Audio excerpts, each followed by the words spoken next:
muito rico da universidade, discutir-se os pontos da pauta com os quais eu concordo quase que integralmente, e digo quase que integralmente porque há, por exemplo, a extinção do PAD, contra o qual eu me coloco totalmente contrário, mas o que se está colocando para o governo do Estado são necessidades dessa universidade pelas quais nós vimos lutando há muito tempo. Os servidores, principalmente, e eu dizia ontem na reunião do Conselho, que a minha preocupação é que os servidores, acabando essa greve, voltem a ficar isolados, como foram quando se encaminhou o plano de cargos, carreiras e vencimento das duas categorias, e se resolveu levar à frente só a nossa, dos professores e a dos servidores que foram fora. E quem fala isso, como eu falo, fala não apenas com conhecimento, mas com moral suficiente, porque o que existe em relação aos servidores da UES foi ainda nos idos de 1800 antigamente, quando eu, no Conselho Diretor, relatei aquilo que é um embrião do que se poderia ter em seguida de um plano de carreira para os servidores. Também moral porque eu participo do grupo que está discutindo o projeto de um plano para ser discutido com o governo. Também porque as grandes obras que tem hoje nessa universidade, eu participei diretamente delas.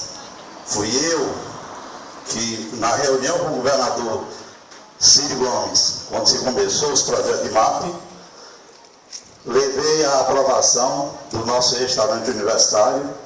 Fui combatido por algumas pessoas da FAVEST, porque achavam que o hospital era mais importante, mas o hospital veio em seguida, o polo esportivo também.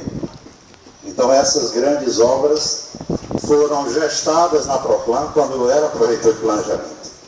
Todas elas. Todas elas foram incluídas no MAP por esforço nosso, da administração, da qual eu participei. Então a minha forma de lutar é diferente. Eu não entendo que se tenha que fazer greve para se conseguir as coisas. Eu acho que greve é o último ponto quando você já realmente não tem mais interlocução. Eu sou um dos grandes críticos da nossa Secretaria de Ciência e Tecnologia. Quem me conhece, quem acompanha meus pronunciamentos sabe disso. Não faço segredo. Eu consigo isolar o lado pessoal do respeito à hierarquia e do respeito à instituição. E o respeito à instituição está acima disso. Eu não desrespeito um secretário quando critico por ações ou omissões em relação à nossa universidade. Também quem me conhece sabe que em nenhum momento, em relação a professores, em relação a alunos, em relação a servidores, eu me manifestei contra os seus posicionamentos pessoais. Então, quem está em greve é porque quer estar em greve. Quem não está em greve é porque não quer estar em greve. E assim como a gente respeita a greve, pela nossa legislação, nós também temos que respeitar aqueles que, por algum motivo, não querem a greve. Eu entendo que aqueles que não queiram a greve e se posicionem de forma a prejudicar as reivindicações, não a greve, esses devem ser condenados. Como devem ser condenados aqueles que estão pseudomente em greve, mas na realidade estão na praia, estão no cinema, estão viajando e não estão participando do movimento. Eu entendo que o movimento de greve é um movimento extremamente importante e quem adere à greve tem que aderir integralmente. Tem que trabalhar por aquilo que estão defendendo. E não entrar em greve simplesmente para não comparecer ao local de trabalho. Portanto, servidores do CESA que queiram entrar em greve, já entraram. Os que não querem, não entraram. Eu só espero que sejam respeitados da mesma forma. Tanto nós respeitarmos os que aderiram, como os que não aderiram serem respeitados também. É somente isso. Agora, a outra questão, e aí eu faço questão, e aí não é questão de vaidade pessoal, é questão de as coisas serem muito bem colocadas. De alguns anos para cá, eu tenho participado de todos os movimentos mais ricos dessa universidade, ativamente. Seja em discussão de reestruturação do nosso modelo organizacional, seja no planejamento estratégico, seja no plano de cargos, carreiras e vencimentos dos servidores e antes o dos professores, que o embrião desse plano de cargos e carreiras foi desenvolvido de forma espontânea por alguns professores do César, a professora Alzira, o professor Roberto Pinto, o professor... Vixe Maria, você vai ficar com raiva de mim, mas esqueci o nome dele agora, e eu. Fomos nós os autores do embrião do plano de cargo, carreira e vencimento, que depois foi discutido junto com os sindicatos, numa comissão formada pelo secretário René Barreira, e levado ao governo e aprovado. A participação dos sindicatos na aprovação do plano de cargos e carreira, não tenho dúvida nenhuma de que foi fundamental. Mas também espero que respeitem que nós tivemos uma participação destacada nesse documento. O professor Edilson era o outro professor que participou dele.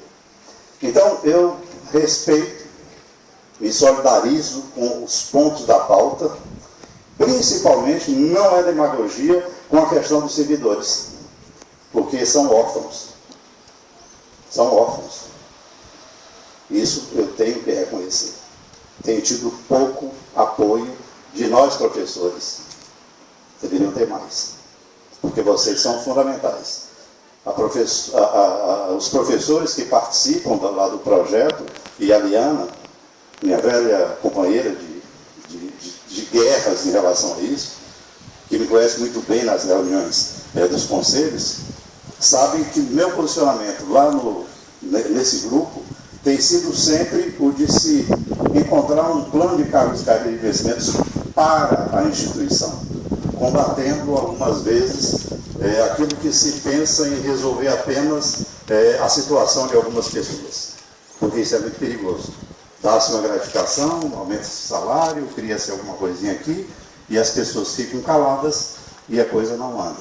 O que nós entendemos e dissemos isso claramente é que se precisa ter um plano de cargos, carreiras e vencimentos para a instituição, para os 1.900, 2.000, 1.500, sei lá quantos servidores que essa universidade precisa ter. E, obviamente, que melhorando e respeitando a abolição daqueles que já estão aqui, que já trabalharam nessa universidade, que têm dado, de fato, o seu sangue por ela. Uma minoria hoje, 200 e poucas pessoas, mesmo assim, nenhuma delas num quadro da universidade que eu deveria ter. Eu não entendo uma universidade que precisa recorrer cada vez mais a terceirizados para funcionar. E isso, para mim, é um verdadeiro absurdo. Nós teríamos que ter, de fato, servidores públicos, porque a eles é dado o mundo, a obrigação de servir a comunidade.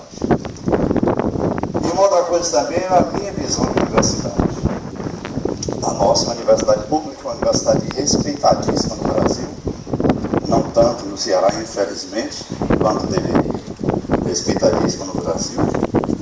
E não é uma universidade gratuita, como muita gente apregoa. Ela é paga. E ela é paga pela faxineira, pelo motorista, até pelo desempregado na hora em que chega na bodega e consegue comprar um pedaço de pão. Então essa é a universidade de todos nós. Ela não é uma universidade sem dono, não é do governador do estado, não é do governo do estado. Ela é da sociedade cearense. E são essas questões que me levam a sempre me posicionar em prol da instituição, no meu campo de luta, onde eu realmente acho que tenho mais competência, que é na gestão. Eu, no movimento grevista, talvez fosse apenas mais um. Na gestão, eu consigo e tenho conseguido ajudar a nossa universidade. e tenho contado com o apoio de muita gente boa, muita gente realmente preocupado com a instituição. Entre os servidores da universidade eu vejo muito isso.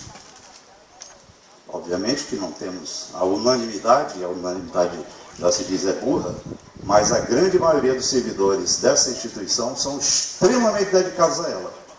Muito mais dedicados até do que se a gente pensasse apenas materialmente poderiam ser. Porque os salários são baixos, não há condições mais adequadas de trabalho, não há um cargo, não há uma garantia maior para o seu futuro, e mesmo assim eles abnegadamente levam essa universidade. Assim como também os professores, sempre, normalmente muito dedicados à nossa instituição. Portanto, sem nenhuma demagogia, eu estou ao lado dessa luta pela maioria daquilo que foi colocado na pauta. E tenho não apenas estado ao lado de minha contribuição para que essas coisas aconteçam. Estou, então,